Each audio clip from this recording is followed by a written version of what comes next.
Sugatan ang 5 mag-aaral ng Lapu-Lapu Elementary School sa Agdao, Davao City matapos mahulog ang kisame sa loob ng kanilang silid-aralan. Alas 9:30 ng umaga kahapon, nagsagawa ng kanilang klase ng Good Manners and Right Conduct o GMRC si Teacher Marites Cañeda dito sa Lapu-Lapu Elementary School sa Agdao, Davao City.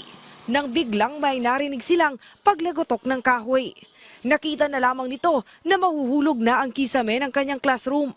Kaya sumigaw ito sa kanyang mga estudyante para lumabas ng classroom. Nagawa namang makalabas pa ang mga estudyante na nasa row 1 at 2. Pero malayo sa pinto ang mga nasa row 3 at 4. Hindi agad sila nakalabas. Kaya naisip na lamang niya, saluhin na lang ang kisame. Wala na gyud na ako gisip akong sarili, ma'am. Makagawas ng ang 40 ka bata. Okay na ko.